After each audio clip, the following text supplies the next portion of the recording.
The summer of 1943 was one of the most critical periods of the Pacific War. The United States was developing new tactics to avenge Pearl Harbor and break Japan's dominance in the Pacific. During this process, PT, patrol torpedo boats, emerged as a revolutionary weapon system that would change traditional naval warfare concepts.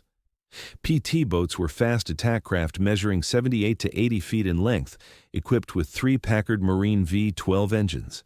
Capable of reaching speeds of up to 40 knots, these vessels were armed with 4 Mark 13 torpedoes, various machine guns, and light cannons. Their most important feature was their ability to execute hit-and-run tactics against large warships using their speed and maneuverability. During the Solomon Islands campaign, these small boats became an effective response to Japanese Tokyo Express operations, known in Japanese as Nezumi Yuso, Rat Run. The Japanese preferred night operations to avoid American air superiority during daylight hours. PT boats became ideal weapons for hunting in these dark waters. The Solomon Islands were at the heart of the Pacific struggle. The campaign that began with the invasion of Guadalcanal in August 1942 was the first step in the American advance toward Japan. However, this island chain posed critical logistical challenges for both Americans and Japanese. The narrow straits between the islands formed dangerous labyrinths for large warships while offering ideal hunting grounds for small, agile vessels like PT boats. Particularly, the slot, the main channel, became the primary route used by Japanese destroyers and cruisers for night transport operations. By early 1943, after American forces had fully secured Guadalcanal, the target shifted to the New Georgia Island Group. This operation set the stage for PT boats to demonstrate their true potential. The invasion of the Russell Islands in February 1943 provided a critical base for PT boats. These small islands were perfectly positioned for operations toward New Georgia. Under Admiral William Bull Halsey's plans, the PT base established here quickly became one of the most active naval warfare centers in the Solomon Islands. The first major test would determine how PT boats would perform against Japanese convoys under real combat conditions. Starting in March 1943, Motor Torpedo Boat Squadron 2 and other PT units began night operations aimed at cutting Japanese supply lines. These early operations revealed both the advantages and limitations of PT boats.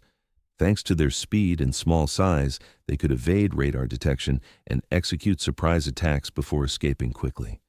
However, reliability issues with Mark 13 torpedoes and the powerful searchlights and radar systems of Japanese destroyers created serious challenges.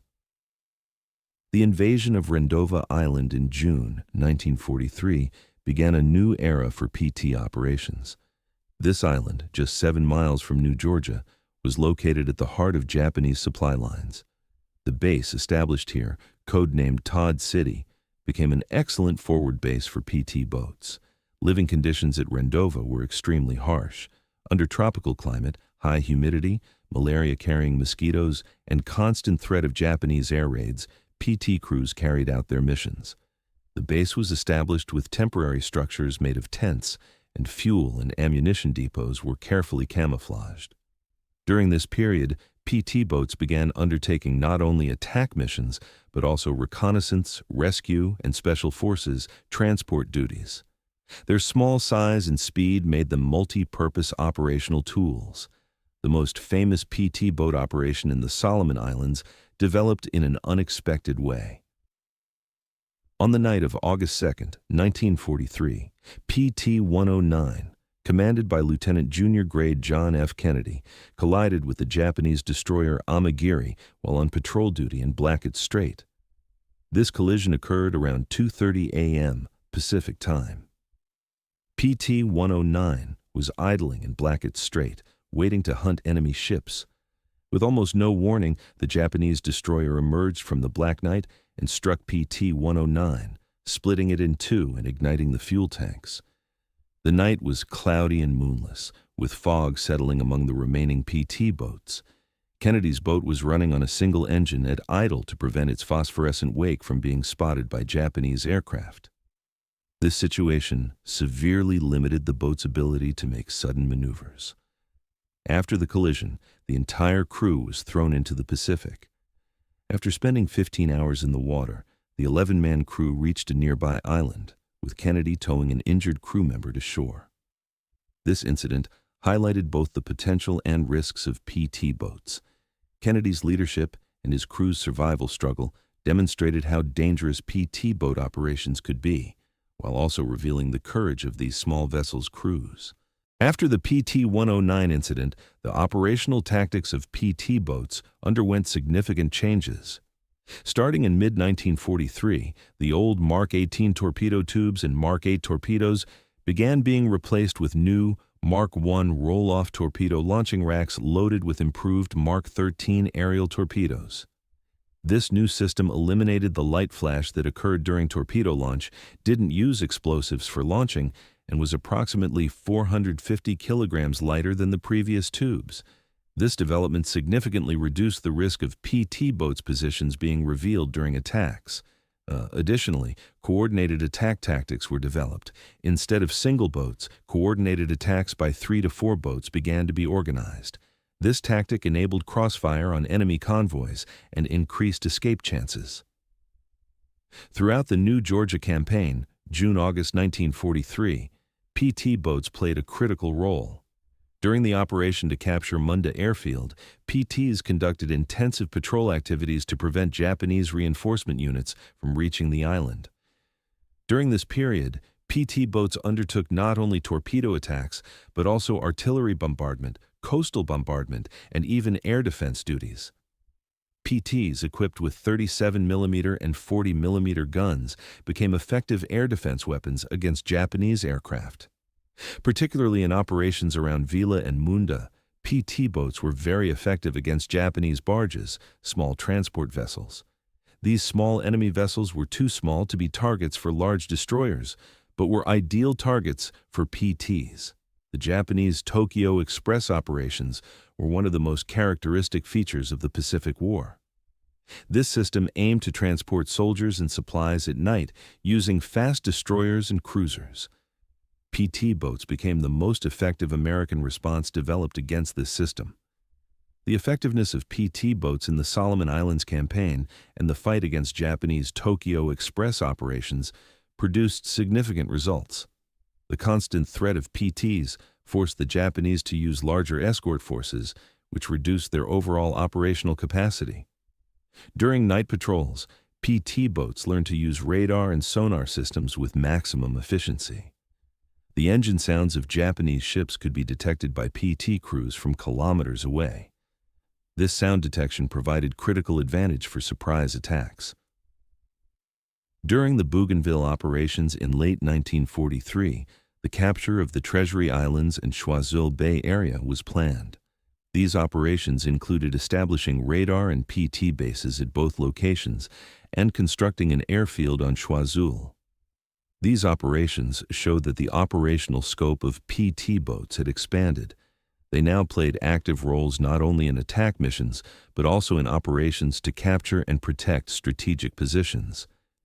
In operations around Bougainville, PT boats worked in close coordination, especially with coast watchers. This cooperation is also known for saving John F. Kennedy's life.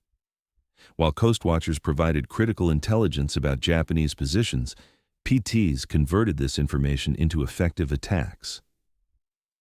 Throughout 1943, PT boats underwent continuous technological development. While initial radar systems were primitive, significant improvements were made during the war. Particularly short-range surface radar systems provided critical advantages in night operations. Significant changes were also made to weapon systems. While initially .50 caliber machine guns were used as main weapons, over time, 20mm and 40mm automatic guns were added. This development enabled PTs to evolve from being just torpedo platforms to multi-purpose warships. Improvements made to engine systems increased reliability while reducing fuel consumption. Packard 512 engines were modified to perform better in tropical conditions. In the success of PT boats, crew quality was as effective as superior technology. In the confined spaces of these boats, each crew member needed to be able to perform multiple duties. The engine mechanic could also maintain weapons, and the radio operator could take the helm when necessary. PT crews consisted of specially selected volunteers. Physical endurance, technical ability, and the capacity to make decisions under stress were at the top of selection criteria. Training programs were designed to simulate real combat conditions. To maintain high morale, PT crews were granted more autonomy compared to other naval units. Operational decisions were usually made in the field by boat commanders. This situation developed the crew's entrepreneurial spirit while also increasing their ability to make quick decisions on the battlefield. By the end of 1943, PT boat operations in the Solomon Islands had produced strategic results. The constant threat to Japanese supply lines weakened their control over the islands. Each successful PT attack negatively affected the morale and logistical situation of Japanese garrisons. Numerical data clearly shows the impact of PT boats. Throughout 1943, PTs sank a total of 38 enemy vessels and damaged 95 others. These figures demonstrate how effective these small boats were. Additionally, the psychological impact of PT operations was also important. Japanese convoy commanders had to consider the possibility of PT attacks in every night operation. This situation made their operational plans more complex and inefficient. In addition to attack missions, PT boats played critical roles in rescue operations. Downed pilot rescue missions were among the most dangerous but also most honorable duties of PTs. Thanks to their speed and small size, they could conduct rescue operations in shallow waters where large ships couldn't enter and in areas close to enemy shores. Special Forces transport missions were also among PT's important missions. Particularly in operations to deploy and supply coastwatchers, PTs became indispensable tools.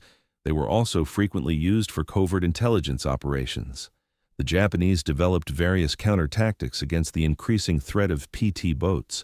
More powerful searchlights and advanced radar systems were added to destroyers.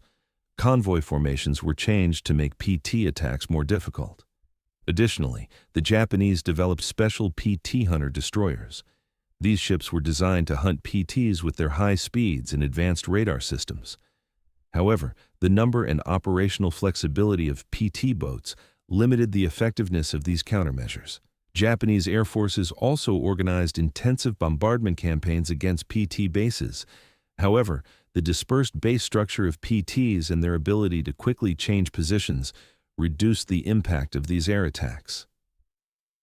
By the end of 1943, the success of PT boats in the Solomon Islands led to the establishment of similar units in other regions of the Pacific. PT flotillas were established in the Philippines, New Guinea, and other island groups. Technological developments continued. Rocket launchers, advanced radar systems, and more reliable torpedoes increased the combat power of PTs. At the same time, coordinated operations with submarines and air forces were developed. The success of PT boats also pioneered the development of the fast attack boat concept in the post-war period. Modern naval forces fast attack boats carry the legacy of World War II. PT boat operations in the Solomon Islands changed the paradigm of modern naval warfare. These small, fast boats challenged the traditional big gun, thick armor understanding and proved the strategic value of speed, agility, and tactical superiority. The real events experienced throughout 1943 showed that PT boats became not only effective weapon platforms, but also symbols of the American naval spirit.